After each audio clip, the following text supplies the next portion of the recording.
Hello everybody, I'm Liz, and I haven't recorded a video since October. So I am definitely bringing in the new year and showing everybody my cat Marley who hates being held, so I'm gonna put her down.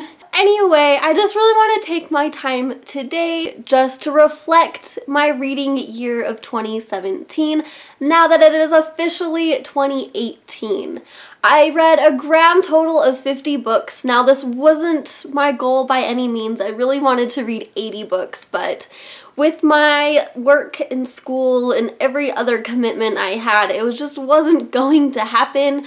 But I mean, 50 books is miraculous and amazing, and I can't believe that I even found enough time to read that many books. And so I want to reflect on these 50 reads and talk about the 3 least favorite disappointing books that I read last year, and then end on a very happy note with the 6 favorite reads of last year, and then also talk about some honorable mentions. And so my least favorite books, the ones that disappointed me the most, is actually kind of controversial because a lot of people really like them. And so I want you guys to just, as a disclaimer, these are my opinions, and just please, if you're going to talk about them, which I encourage you do, be respectful. One of the disappointing reads of last year was Stormglass by Maria V. Snyder. Really, the entire trilogy, the Glass series,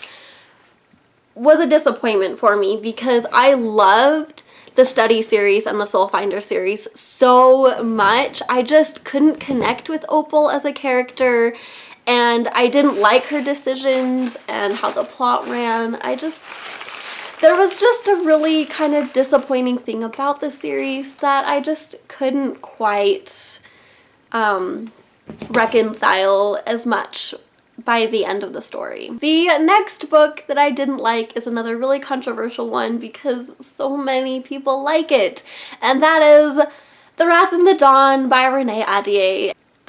There was just one aspect of the plot in the very beginning of the book that ruined the rest of the book for me, even though I really loved the magical structure, the setting, the people, just everything about it. I just really enjoyed the book, except for that plot that just ruined the rest of it, which is awful. But my least favorite read, my biggest disappointment, was a story that so many people love, and that is The Bronze Horseman by Paulina Simmons. This book was the biggest hate read for me in probably my entire life, and it was just super tropey when it comes to romances, and there was huge unhealthy relationships in the story that was paraded as healthy relationships. The only redeeming quality of this book was seriously that was set in World War II in Russia, and just learning about what these people dealt with. So anyway, let's push all that negative away and bring in the positive, my favorite reads of 2017. So the first book is More Happy Than Not by Adam Silvera. So I actually haven't talked about this book yet because I read it in December, and I absolutely loved it just so much. That hint of a sci-fi where you're able to erase memories. I just can't give that book more praise, and I wish I would have read it sooner because not a lot of people talk about it because it was published over 2 years ago. But I don't know, I really enjoyed the story, and I definitely am gonna pick up more of Adam Silvera's stories in the future. The next favorite book, which is really the book series, is the Mistborn or the Final Empire series. I really love these books, and listening to them on audio was just so glorious, and I really fell in love with the theme and the plot and all the characters, and I thought they were all equally lovely and brilliant. And I definitely am reading more of Brandon Sanderson this coming year. And then my next favorite read of this year that I continuously go back and think about is Black Iris by Elliot Wake. This book is so, full of unreliable characters, and it's this mystery thriller that jumps in time, and you're trying to figure out what is going on, what people wronged the main character. It was really twisted and dark, and it's definitely a book that I recommend people who like dark reads, really messed up, different, unreliable type characters and narrations, and so yeah, I just really enjoyed this book. So my next favorite reads is another type of series, and that's no surprise to many readers as it's many of their favorite reads back when these books actually were published, and that's the Six of Crows series. Just these are books that I'm always going to go back and reflect on and just think about all the many different characters we meet and how they intertwine and just how they're involved in the story. And the second to last favorite read, which surprises me a lot because I typically don't love and fall in love with contemporary type romancy type stories that are usually not something I cling to. And that is Sine Inverse the Homo Sapiens Agenda by Becky Albertalli. And I know this is going to be a movie soon. I'm probably most definitely going to see the movie. I just love it so much. And then we have number one, my last favorite read of 2017, which is actually my first absolute favorite 5-star read of 2017.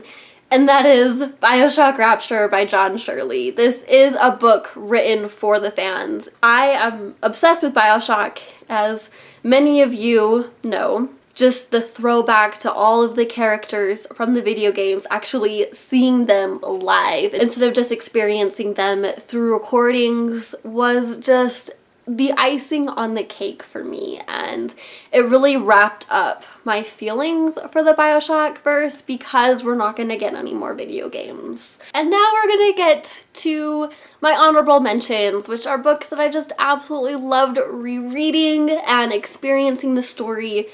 And first up is 13 Reasons Why by Jay Asher. This book I remember when I first read it, just crying my eyes out. When the TV show came out, I needed to reread this book and compare and make notes and see what they changed and if they changed things for the better. And I really loved making those comparisons and analyzing the book versus the TV series. I don't know what season 2 has in store because it takes place completely after the endings of this book, and so it's going to be all completely new. So we'll see how it goes. We'll see if I like it. I don't know. And it's a mystery that I'm actually pretty excited for. And my last honorable mention obviously goes to Harry Potter and the Sorcerer's Stone by J.K. Rowling. I read this in the summertime. It really brought me back to the magical just ride of Hogwarts and Harry Potter and his life and his first year challenges at Hogwarts. And it made me really realize what I'd been missing, what I'd forgotten. And I know I did not finish The Chamber of Secrets. I started reading it and only got to chapter 5 before I got too distracted by school. So that is definitely something I am going to do. So we are going to talk about obviously my 2018 year goals and just how I'm going to, try to be a better booktuber and really try to be a better reader and all of that jazz. So for now, my reading goal of 2018 is 50 books. I know I can accomplish it, but when I thought last year was going to be crazy, this year is also going to be crazy because 1, I graduate with my bachelor's in psychology. 2, I take the MCAT and apply to medical school and interviewing at medical school. So it's going to be an insanely crazy, crazy year. I am so excited for it. My next goal is obviously to read more own voices stories. I looked at my reading stats and I read an overwhelmingly number of fantasy. I definitely want to read more science fiction and all these books on these shelves that I haven't read yet. I don't think I'm going to realistically read the 100 or so books on my shelves that I haven't read yet. Not realistically, but I do plan on at least 20. I want at least 20 of these books behind me to have been read by me. Or I need to start getting rid of books because my bookshelves are full and I need to make sure that I'm owning stories that I actually like. And so obviously with these goals, I also want to talk about my channel goals. I really want to try harder to keep my videos rolling. I want to talk to you guys more and just interact with you and all of that stuff. So I'm really going to stress setting up a regular schedule for recording, filming, posting, whatever, blah, blah, blah. I don't really exactly have the days for that yet because my schedule for school is still in the works. Anyway, so hopefully this video isn't too long. I am finished talking about everything I wanted to talk about. So thank you guys so much for watching this video. If you have stuck it through my 2-month absence, thank you guys so much. Your support means the world to me. And if you are a new face, I love seeing you here and I hope I see you more in the future. Please let me know in the comments down below what are some of your most disappointing, least favorite reads of the last year. Some of your favorite reads. Give me some recommendations down below. And again, I love you guys. Thank you guys so much for watching. Love you. Bye. So this girl keeps knocking over my camcorder. Anyway. I love you. You need to stop. Okay? Okay?